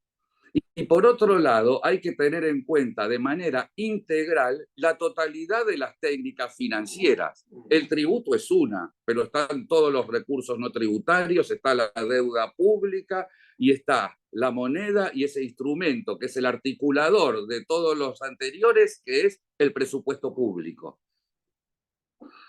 Entonces, parece ser que lo que tendríamos que estudiar no es un instrumento, el tributo, sino la totalidad de las técnicas financieras y no solamente un derecho, sino la totalidad de los derechos. En ese pensamiento creo que es clave justamente la perspectiva de género. Por ejemplo, para darlo de forma más concreta y si ustedes quieren polémica como para ponerle un poco, hacerlo más picante. Creo yo que hoy en día ya no podemos hablar de, por ejemplo, un principio de igualdad tributaria, como si fuera un principio propio, característico del derecho tributario que está en la Constitución. Y he pensado a su vez en los términos tradicionales de igualdad ante la ley, no discriminación y ese tipo de cuestiones. Creo que tenemos que pensar un principio de igualdad que afecta a todos los instrumentos financieros. Igualdad ante el gasto público, igualdad, pensemos, ante la deuda pública. Es algo que la realidad nos está mostrando, ¿no? Los debates que ha habido ahí al respecto. Igualdad en los diferentes instituciones. E igualdad que tiene que incorporar lo sustancial. Es decir, igualdad que tiene que incorporar, como dijeron mis colegas antes, que vivimos en sociedades estructuralmente desiguales y en donde la idea de igualdad sustantiva es fundamental. Y esto, claro, transforma la relación esa básica que antes habíamos dicho, que era tributo, tributo, si ustedes quieren, con injerencia dañina frente a los derechos y su protección, que es el estatuto de sus derechos y garantías. ¿Por qué? Porque como también surge de las anteriores exposiciones, tanto la igualdad como los derechos requieren la actividad práctica del Estado, una actividad regulatoria, constitucional y legal, que es a lo que Ana decía, bueno, a eso parece que se avanzó bastante en la materia de género, pero lo constitucional y lo legal luego se plasma en derecho administrativo, que es derecho constitucional en acción, es decir, en organizaciones administrativas que tienen acción administrativa. Y esto requiere necesariamente actividad financiera pública. ¿Qué quiero decir con esto? Que las técnicas financieras no son solo un método potencialmente dañino de los derechos de las personas y eso tiene que ser el foco de nuestra visión, sino que antes de eso tienen una función positiva y que es ser un medio para la realización del propio sistema constitucional, incluido la igualdad y los derechos.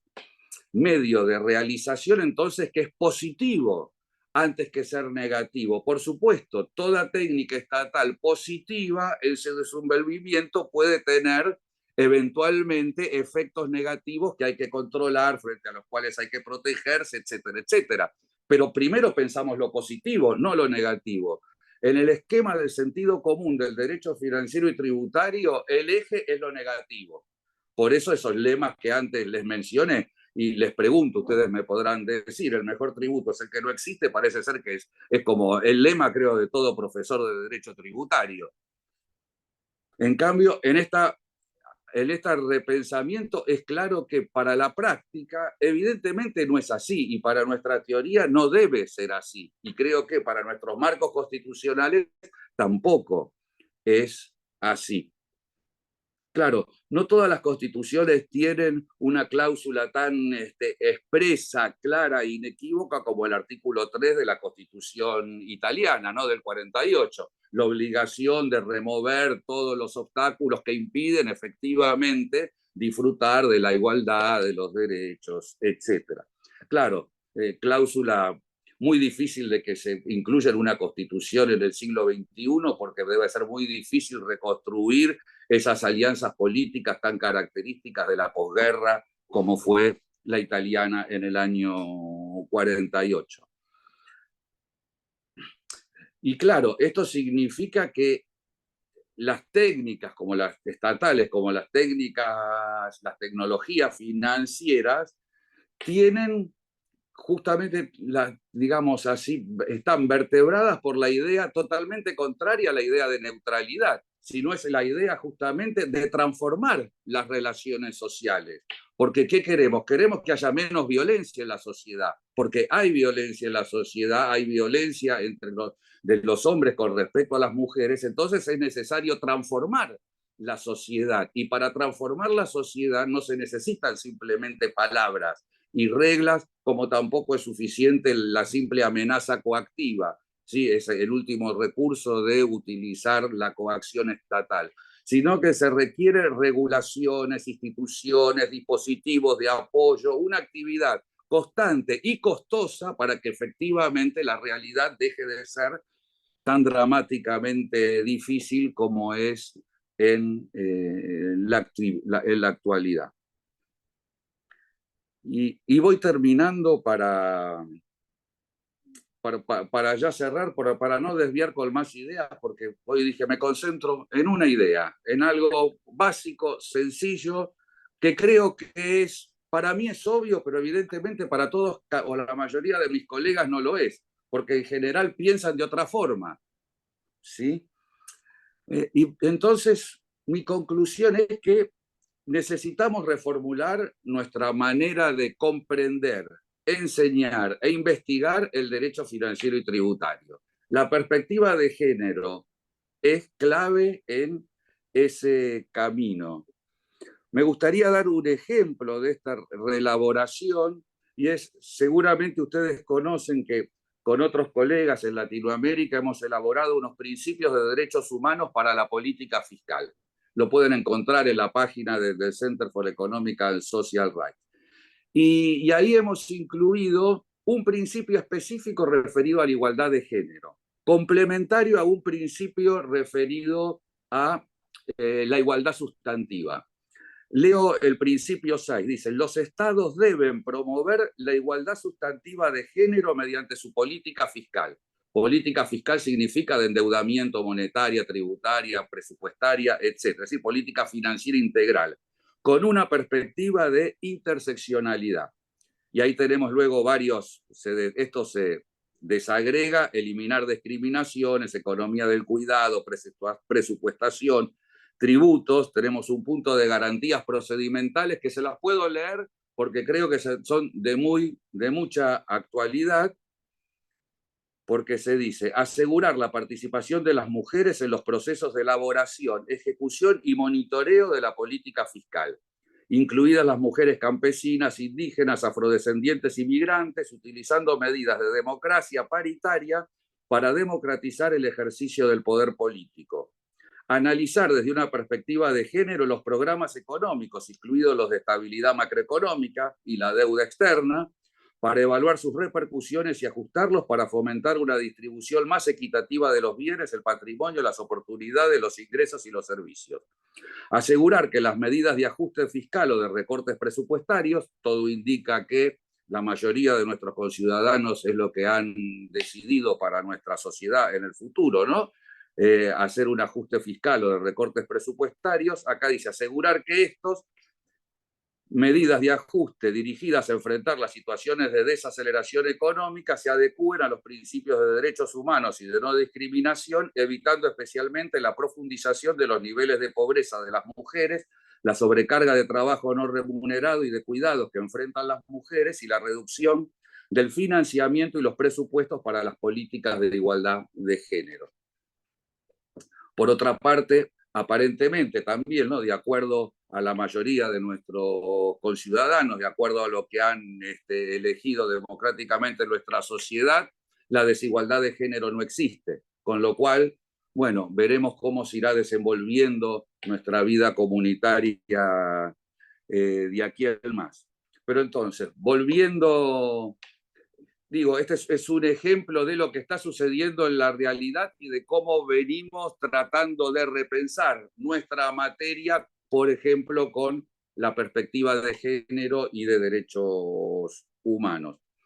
Y simplemente como conclusión, creo que para esta renovación pedagógica de investigación y de enseñanza sería insuficiente y autoengañoso si a nuestros programas, a nuestros libros o a nuestras tareas de investigación le agregamos un punto al final que se refiera o a los derechos humanos o al género.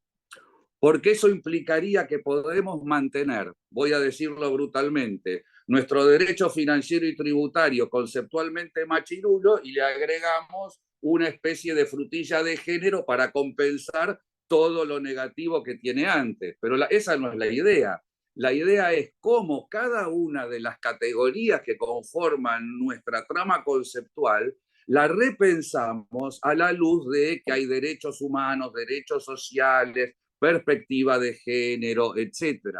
Y creo yo que muchísimas categorías salen transformadas de esto, particularmente la que se consideró durante mucho tiempo la piedra angular del derecho tributario, que es la capacidad contributiva. Sí, que ya no podemos expresarla más en términos de necesidades, etcétera, ¿no? Porque parece ser que todas nuestras constituciones han transformado las necesidades y derechos en derechos, pero todas nuestras reflexiones sobre la capacidad contributiva siguen hablando como si no existieran todos esos derechos y las personas tuvieran necesidades básicas para satisfacer o ese tipo de cosas.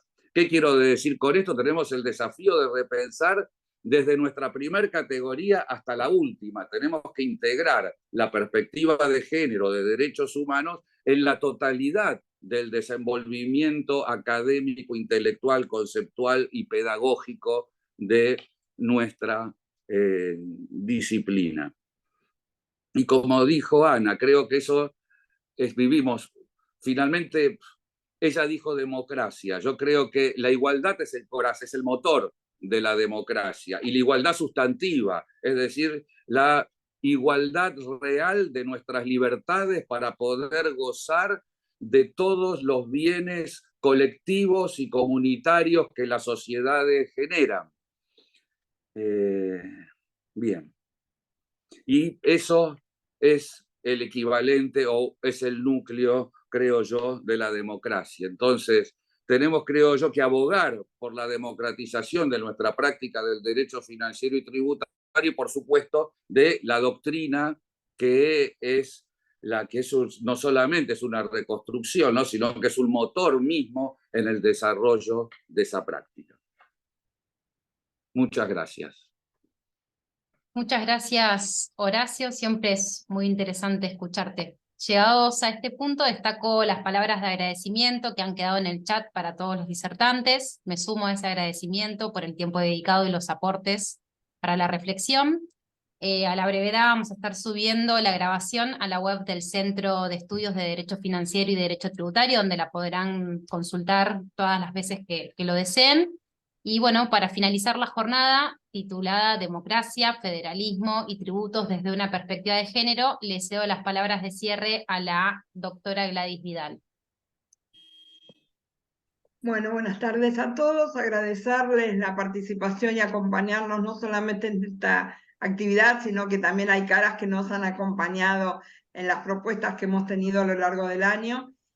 Agradecerles compromiso para retomar la tarea el año que viene con muchísimo más trabajo después de todo lo que hemos recibido en la jornada de hoy, donde fue como un cachetazo, ¿no? Para despertar y quizás empezar a ver en qué podemos trabajar con mayor firmeza en todas estas cuestiones, con la convicción, sin duda, como lo sostienen varios de los documentos de los organismos internacionales, de que la aplicación de esta perspectiva, de la perspectiva de género, nos enriquece, ¿no?